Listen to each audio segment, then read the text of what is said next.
5, 4, 3.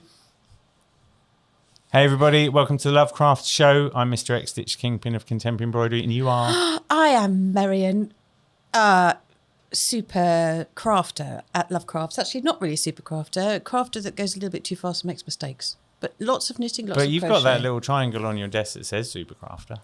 Wow. And we're here with a show about crafts. We love crafts. We think you should love crafts. We're going to make you love crafts. I love crafts. I love crafts. Actually, all crafts. And I can't resist new crafts, which is why I want to talk to you about cross-stitch. Because I actually think I'm a bit addicted to embroidery now. Maybe not so much cross-stitch, but embroidery. Right. Because of the freedom. Because I don't think I can see a chart very well. But tell me, I know, why cross-stitch? Why did you start with cross-stitch? What got you about cross-stitch? 15 years ago, I was going on a flight to Canada and I wanted something to do on a plane. I think I was a smoker at the time. So I was like, oh my God, it's a long time. I'm going to and I went into a haberdashery shop and I saw this cross-stitch kit up on a wall, Art Nouveau head by Alphonse Mucha. And I was like, that would be funny. Imagine what people will think if they see a man like me doing some cross-stitch on a plane. That will freak people out. Well, yeah, I mean, 15 years ago, that would have been... Yeah, I know. an there unusual weren't many sight. of us around. And so I bought the kit, and eventually when I got to Canada and I started having a go, I kind of fell in love with it because of like the meditativeness of it and stuff, you see. Yeah. And the thing is with cross-stitch is on like an even weave fabric. So the stitches are the same. There's a uniform pattern. You don't have to give it a lot of thought. It's almost got the same automaticness as knitting. So it's super meditative because it slows you down and all of that sort of thing. And brings out this nice warm feeling in your soul. And that was the thing that got me hooked. And I can even remember like doing it and being like, oh, it's like 11:30. I should probably be going to bed. But being like, I just want to do a little bit more, kind of get it done and all those sorts of things. So I kind of fell in love with it. And that was what got me going. And I did the Art Nouveau head. And that took me about 2 years. And I got some of the colours wrong. But I stuck it in a frame, gave it to my mum. So how big was it, this Art Nouveau? In the frame, it's about a foot square. It took me a while because I was like kind of getting into it, finding the time because I was still spending a lot of time playing video games and being a loser. Hard as that is to believe. Oh dear, So I can't possibly believe that. No, honestly, that's a lie. But I managed to finish it, gave it to my mum. Then the next one I found was like a geisha. Because this is the thing, right? 15 years ago, at least, cross-stitch was nowhere near as cool as it is now. And if you're a bloke trying to find some cross-stitch, your choices were largely like a Native American with a wolf. Oh, it was always a wolf. There's always a wolf. Yeah. Kittens? Kittens. Must Well, be some yeah, kittens. I mean, this is the thing. Kittens, countrysides, all of that sort of stuff. Pheasants. But for a guy, Yeah. maybe a racing car, maybe a wizard and a dragon. Like, not very, like, manly kind of thing. So, yeah, so I did Art Nouveau head, geisha girl thing, which is okay, and then started doing the Kiss by Klimt. Oh, Of course. so that's going to take a long time. Yeah, 70,000 stitches, never finished it. There's a thing where you miscount and your pattern doesn't match up. And about 18 months into it, I realised that was happening, so I put it down. But then I found a piece of software called PC Stitch, which meant you could make your own cross-stitch patterns, and that freed me up. Because basically then I found, like, I'm a frustrated graffiti artist. Like, I want to do graffiti, but I haven't got the nerve to spray on people's walls yet. Yet. It's coming. Oh, it's coming. It's coming. I've been a lot of YouTube graffiti watching. It's coming. I'm trying to get my daughter. We sit down, we watch graffiti. I'm like, learn how to do this. She's only 2.5. Oh, God. But, Wait till the spray cans are less toxic. Yeah, before maybe. She starts That's true. Wait till she's like 6. The thing is, I look at all those sort of tapestries and things, and when you go to sort of big castles and you see all these amazing... It's amazing to me that hordes of women had to sit and do this cross-stitch with no light, only candles, and probably not particularly good needles, really. So, I mean, it's one of those crafts that's evolved and evolved and evolved, and here we are, a bit like knitting, but not so many men doing cross-stitch in the early days, whereas I think with crochet, you can sort of track it back and think lots of men were making fishing nets and, like sewing, loads of men were tailors, and that was sort of really, really the thing to be. All the men were tailors, but it's very interesting, I think, sewing. I think it's a bit covert. Like, I think, the problem with the mainstream, when I look at when I started, and if you span back like 25 years from that point, there's not a lot for men to do. Like, men are not going to go, here, lads, look at this carousel I just crossed. Would you look at the detail on that pony? You're not going to do that because it's just not like, there's not the stuff there. So men are never going to go, oh, look, I did another cross stitch of a wolf, because it's just a bit tiresome. If there were things that were respectful for men to do, they'd probably be a bit more overt about it. So what I've found over the time of talking to people is there's a lot of men that do it, they just don't go on about it because there's this perception that it's just an old lady craft, and then there's not that much that they can do. So you find a lot of blokes who are just having to do countryside cottages because it's like the closest thing they can find that interests them. And the tide's turning slowly, but when you look at the mainstream, it's still very much like that. But, if you go back like 2 to 3 generations, it was definitely a thing that was done more readily because the gender bias wasn't so, like, stiff. Yeah. We thought we would talk today about how craft is sort of linked in with therapy and self-care. Yeah. And so how it makes you feel better. And you said when you were talking about doing your stitch that when you're doing that sort of first cross stitch, that you get the sort of hum of being very relaxed and very sort of calm, and it gives you that nice calming feeling. I'm like, But if it's that thing of like just one more row when you're knitting late at night or whatever.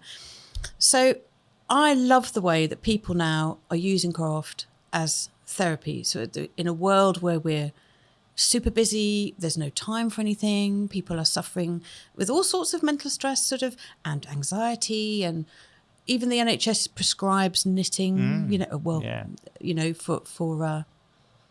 for relaxation and therapy. Yeah. But what do you think would be a good thing? What would you do if you were feeling stressed? Would you go straight for your needles? Oh, that takes me back. No, the thing, what's interesting, right, is every now and again I do workshops. At the moment, I'm doing some workshops with a school in South London, and rather than back in the day when this stuff was on the curriculum, I'm doing it more as a pastoral thing, So young people who are quite stressed about their days and stuff like that, they come and do a session with me.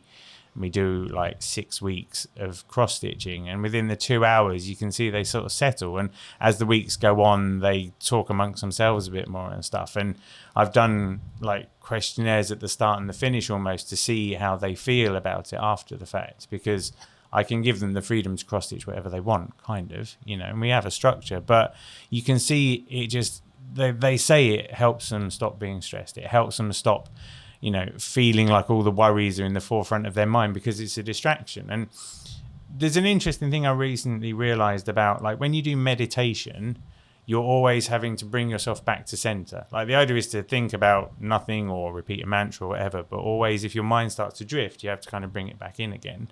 And particularly with cross stitch, every time you do a stitch, you have to look at where the hole is. So as far as your mind's going to wander, you're always coming back to the center again. So it's a really like centering thing, and it's a simple stitch and it has the repetition and stuff. So it's an incredibly powerful meditative craft. They talk about coloring in and all these other things because it stops you thinking about this and that and all kinds of stuff. But cross stitch in particular is a good one for bringing it in. So, there's been loads of times when I've sat down with a lot on my mind and decided to do some cross stitch and felt better from the back of it, But the interesting thing now, I've done a couple of little sessions with people at Great Ormond Street Hospital. Oh, nice. And even with one young person who was actually having dialysis at the time, we did a little bit of one-to-one, which blows my mind and is a tremendous honour.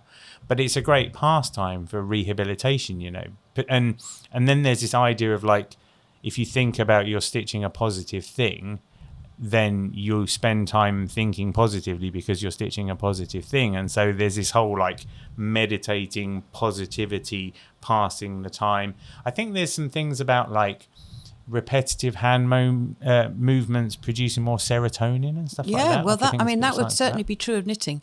And I think, and crochet, or this is the thing that I love about making. So we have we here at LoveCrafts we talk about making all the time, and it doesn't matter what kind of making it is. So it's whether you're a baker and you love making bread, or you love making cakes, or you're making cake. We're just going to a cake stupor, or you have you love knitting, or you love stitching or whatever. Almost everybody here does those things, and I love baking. So if I'm at home and I feel a bit wound up, it depends on the level of wound up. So if I'm a bit emotionally wound up, then probably baking is the best first port of call. Because if I try and knit something when I'm feeling a bit wound up, I don't want to make a mistake. So knitting is just a very calm and beautiful thing if it's just a nice straightforward project. And that's why it's great to have loads of different projects going at the same time. And I always say this to people, they sort of, lots of people have loads of whips, work in progress. Yeah. And they say, oh, I'm never going to start something till I finish something else. Well, I can't do that. I've got lots and lots and lots of whips. Yeah. So if you're listening and you've got lots of whips, Okay. tell us how many whips you've got. Because we reckon that we've probably got more whips than you. I want to know the oldest whip. Like I've had people who've had whips that should be able to vote by now. I've had people, I think the oldest person, someone said they're like a 35-year-old whip. No way. And the fact that they're still holding on to it, it's so bound up with guilt. Like I've got to finish this thing. I just feel like just toss it. You know what I mean? But yeah, what's your oldest whip? Because for me, I think my longest was like that Kiss by Klimt. And in the end, I gave it to Love Brilliant. the Unfinishables. Yeah, That's that was a really good idea.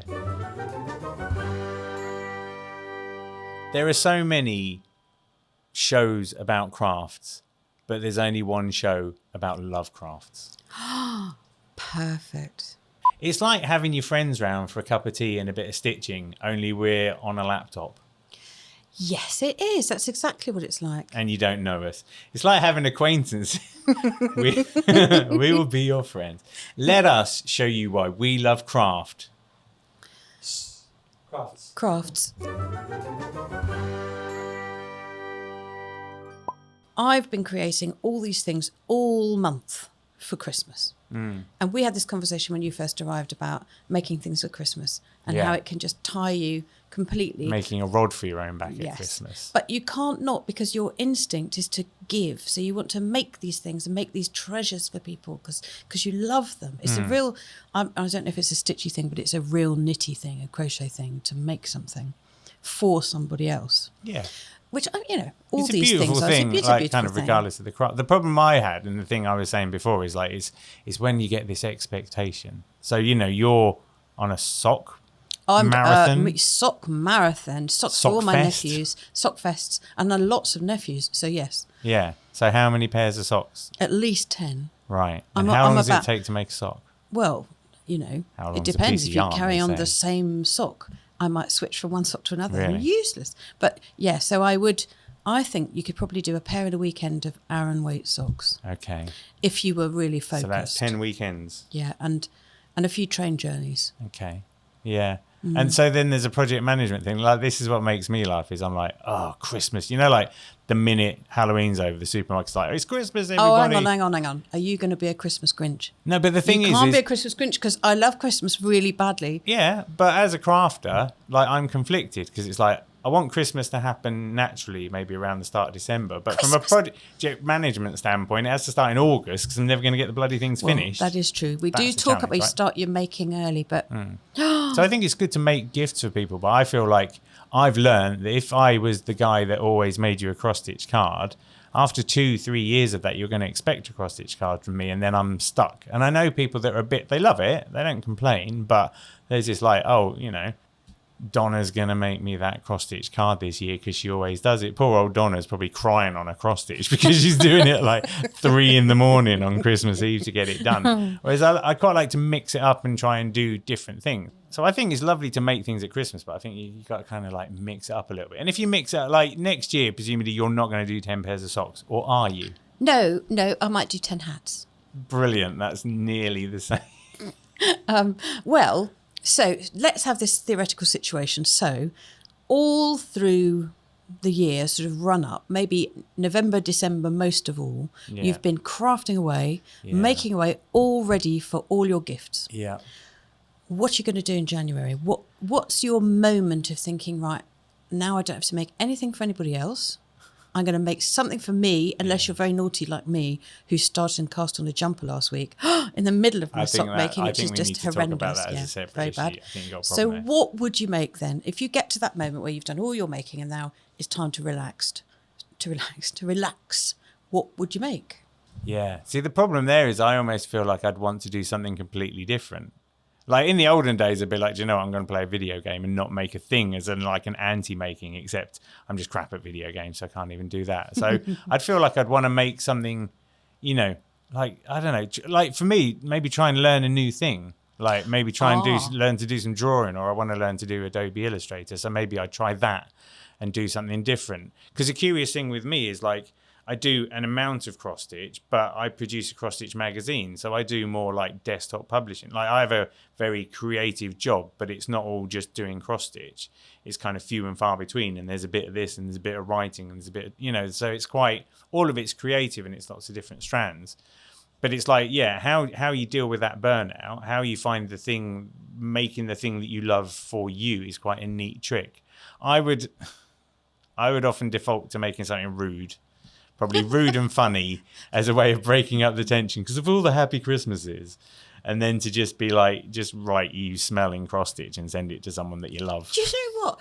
That's the thing about cross stitch. And of all our sort of, when we look at all of these crafts and all the different crafts that we will you know, love in Love Crafts, there is that rebellious voice in cross stitch and sort of embroidery, isn't there? So you can get away with doing either a bit of saucy cross stitch or something that's a bit cheeky or a little bit naughty. And there have been some very famous pictures of people on planes cross stitching. Oh yeah, I remember that one. Yeah. Very, I must have got shared that about very, 35,000 very times or something. Whereas I think gentler knitters and crocheters are less likely to have that voice of rebellion, and yet knitting and crochet have been used as part of rebellion for years. I mean, like, you know, in the war, people were knitting messages into their knitting, disguised in the stitches. I love that. That's superb. And I mean, I suppose, you know, the ladies that sat around the guillotine knitting must have had some kind of protest going on. Takes quite a bit of planning to write "go flip yourself" on the front of a jumper for someone, though. It's a lot easier in cross stitch. You can use it apparently in Intarsia method. I saw a video on it on YouTube the other day. It's a very good video. It's a very good video. You should check that out on the YouTube channel. It's a very good video.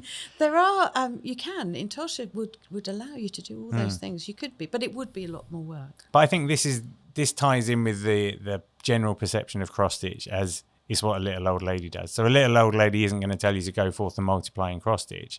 So the shock value has an extra, and I know plenty of artists who do that. There's a friend of mine called Leah Emery from Australia, and she's got your classic, let's call it 1970s adult entertainment movie kind of cross stitches. Crikey. Yeah, they're good. But the shock value is there, and it's the same with cross stitch if you have political things or when people are making serious messages with the cross stitch. Because cross stitch is like lovely and fluffy, people don't expect it to be used as a tool in those directions, which is where you get that extra value. So I think that everybody I know who's a bit like a cross stitcher or a man broiderer or something, you go through this journey where you have to get it out of your system. I've done a few sweary cross stitches almost to go, oh, that's okay. And one of the things that started with my website, we had a thing called Not Safe for Work Saturdays, where we would feature swearing and pornography and embroidery, because by not hiding it, by saying it's a real thing, it gives a lot of people permission to do it, which then engages them with the craft. Yeah. And that's been like my whole thing is like, look at me, I'm a cross stitcher, which means anybody who's a bit like me, it's okay to be a cross stitcher. I've yet to be hit by lightning. So you're validating it for people who otherwise are going, oh, it's just done by a certain demographic. See, this is what is so brilliant, isn't it? We talk sometimes about creative burnout and all these sort of things, but actually that is exactly the point. You can express yourself however you like in stitches, and you can learn new things and you can try new things. So whatever your craft is. Yeah. Which is amazing. Yeah, and what's cool, I think, is if you're in a certain, you know, if you've got a certain craft that you do a lot of, and if you get into the end of the year and you're like, oh, had enough of that, you know, find somebody who's doing the next thing on, or go and find an artist who, you know, if you're into crochet, go and check out that girl, or was it Joanna Vasconcelos, who does loads of lace work and all those kind of installation things, you know, go and do that, go and do a bit of crochet and then bang it over a fire hydrant or something. Do you know what I mean? Like, find a different direction to take it in and test yourself. If you like LoveCrafts, you're going to love our show. So just subscribe now. Get it over and done with. Get over and done with. I love it. It's the LoveCraft Show. It's the LoveCraft Show. Oh my God, we love to craft. It's the LoveCraft Show. Well, there you go. There it is. Yeah. There it is. We haven't even started on the proper singing yet, have we? So in January, Yeah. new skills. I like the fact that you're mixing it up with a bit of digital skills as well. Yeah. I'm going to do some embroidery, but I'm going to have a go at some complicated crochet. Oh. Because my crochet skills are okay. They're pretty good. But I think I need to challenge myself a bit. And I always struggle with counting because I can't, if I'm working from a chart and I'm going backwards and forwards in a pattern, something happens when my head goes to chart, back to work. Right. And then backwards and forwards like this, and I lose where I am. So I'm going to practice that. I'm going to get myself counting this January, and I think that would be very good for me because it'll really anchor me and get me doing something new. I know that they teach it to kids in school a lot, so it must have some general validity. I went into counting. counting. Yeah, well, it was quite good, isn't it? The other day I thought it was very useful. Times tables at the time you don't think they're useful, but of course they are greatly useful, especially when you're counting your stitches on a knitting needle, because nobody counts in ones. No. You always count your stitches in twos, don't you? And if you didn't know your 2 times table, you'd be stuffed. Yeah. So I'm glad about that. I understand what you mean about the translating thing. Like, it's quite easy when you're doing loads of just cross stitches to be like, hang on. Like almost every time I'm like, not 9? 1, 2, 3, 4, 5, 6, 7, Yeah. 9? 9? You're like, oh, come on, man. It doesn't take Do you much. think, is it, when I look at those sort of cross stitch and embroidery kits where they're printed onto. Yeah, like your tapestries. Yeah. Do you think that's sort of a good place to start if you're a bad counter? Yeah. Because then, I mean, it would be great, wouldn't it, if you could get a picture of your choice then printed onto. Yeah, and I think some places can do that. Something. Or I think the cost of those things are dropping a bit. Yeah. Painting, it makes it a lot easier. You don't have to think then. You don't have to count at all. There's a tip I say to people: if you're following a pattern and you're like doing your bottom stitch of cross stitch, when you get to the 10th one or the 5th one, make that one an X, make that one a whole stitch as like a place marker so you don't lose count. Oh, nice. And also getting a copy of the chart that you can just draw on with a felt tip is quite a good way of doing it. But yeah, because otherwise, I always say, particularly with cross stitch, and it would be the same with most crafts, when you go wrong and you've put a lot of time into the thing and then you have to undo the work that you've done, like spend an hour doing some cross stitch, realize I've miscounted it, have to unpick it now for an hour, internal pain is immense, amplified by the fact that nobody else cares. In the room, absolutely nobody you sit there else going cares. no, and Yes. they're like, shut up, I'm watching Strictly. Well, precisely. I mean, I've been doing all these socks. Rookie mistake. I'm doing the heel flap and then picking up the stitches around the foot with forgetting to turn the heel. And then having to God. unpick everything. I can't believe you've admitted that. I have admitted it. I'm sharing that with you, listeners, viewers, Yeah. because everybody makes mistakes. And because sharing is circle of trust. Circle sharing of trust. is caring. Tell us when you're listening in about your mistakes. Well, Yeah. actually, tell us lots of things because we'd like to know, wouldn't we? Yeah. We'd like to know what you're planning to do in January. What are you going to make? Are you going to learn something new? Yeah. How do you wind down with your crafts? What kind of mistakes have you made? Yeah, that you've been and like, what kind of mistakes have you made? Because we, as well as trying to have a perspective on the world of crafts, I feel like we have a agony auntie uncle function that we can provide I here. hope so. Tell us your woes, and for better or worse, we will answer them. We will help. Yeah, we will that seems help. reasonable. Yeah, actually, you could be. Yeah. Between us, we Uncle must X. have an answer. You could be Uncle X. To my nephews and nieces, I already am. Are you? Yeah. That's It's quite a really lot easier nice. for them to do the old Christmas cards as well. To be honest. Sometimes people think that's what it's about. It's just I'm illiterate. So that was how I signed my checks, which I do.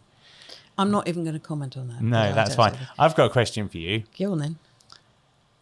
I'm called Mr. X Stitch, and a lot of the time people call me Mr. Cross Stitch. You're yeah. called Merion. Yes. How often do people call you Marion? All the flipping time. So, do you know, I'm called Merion because it's after a little village in Wales. Yeah. So Merionethshire, I think, is a shire that a little sort of, which isn't there anymore, but there was a little town called Merioneth. And I think my grandfather thought that would be a good name. Sounds To very be called honest. Merion. Yeah. Merioneth. Merioneth. Yes. Very honest. Are you Merioneth about that? And so they called me Merion, and that was lovely. Except that no one else in the world.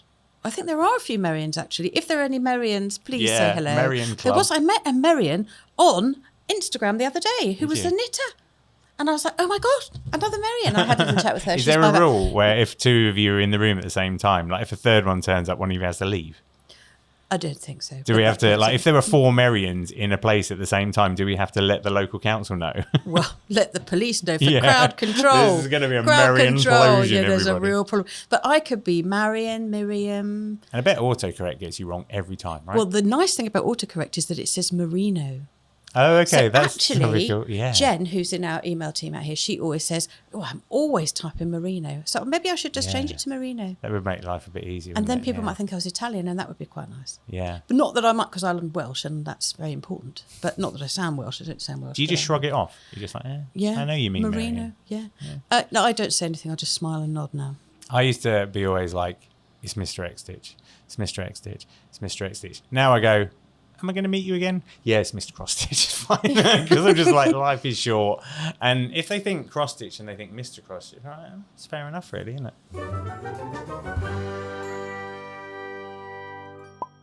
When the year starts, Yeah. and I'm like, oh, it's the start of a new year, I think, oh, I'm going to tidy my office.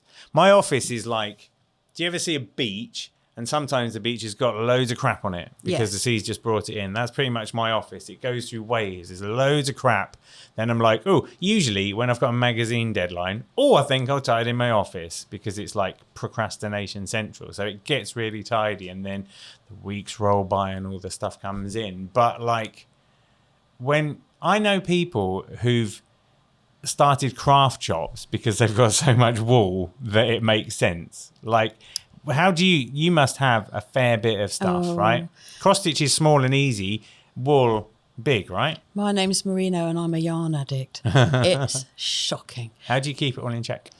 I don't is the easy answer. But you should talk to my husband. He's very unhappy about the very large amount of yarn that I have at home.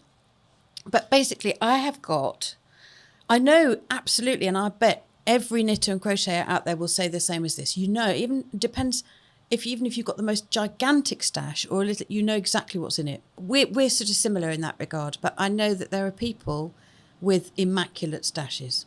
Yeah, so And so, if you have an immaculate stash, Yeah. or you have a really, really jumbly one like ours, send us a picture. Send us a Give us a picture. picture, because we'd love that. I want them to send me 30 pictures, one a day for a month. Oh, I want to see the don't. real. No, because I don't know how they do it. And like, genuinely, unless they can bend the laws of time and say, how do you do it? How do you, when you go in someone's house and it's immaculate all the time? You're I like, know. How do I'll do tell you that? how. It's because some people have that ethos in them when it's like everything has its place and there's a place for Yeah, everything. yeah. And if you've got storage, you're laughing. So you can have everything looking perfect. Yeah. I'm not that person. I feel like the start of the year is a good time to have that kind of clear out. But It is. And also, I think you have, well, most people have a bit of time up their sleeves. So whether or not you're celebrating Christmas, you're still probably having a bit of time off over those holidays, over that break. And that's why I think people then think, right, I'm going to throw out some things. yeah. I'm going to, and of course we go into that thing of like, oh, New Year, nice clean New Year, nice, you know, and all that sort of New Year's resolutions and all those things. Although I don't think they work. I think you're best off doing it in February. Yeah. That's the thing. Yeah. A bit like diets. Like that's silly until yeah. February. Yeah. Although I won't be doing that. But I mean, that's the thing. What you do is you do both of those things. You start them on, is it the second Monday in February, which is a day most likely for people to skive off work? Is it? Yeah, because if you skive on the first Monday, everyone knows you're skiving. It's the first Monday of the month. And if you skive in January, people are like, they're just skiving in January. Second Monday in February, statistically, most people will pull a sickie. Oh, I'm ill. It'll be like you and 35 other people in the office. That's ridiculous. Actually, that's quite scandalous. I would never do that. Really? I'll see you on the second Tuesday. We'll Let's prove go that to a point, coffee really. shop, yeah. Yeah. That's fair. So, will you actually be going to clear out some stuff? Do you think? I think so, yeah. I think what I'll do is what I do before is watch Marie Kondo on Netflix. Get the power of Marie in me. Wow. Because I've listened to the book and I've got the little PDF and I've bought myself a T-shirt folder. Like on a good day, I have a drawer full of T-shirts that are all standing upright and I feel epic. But that doesn't happen very often.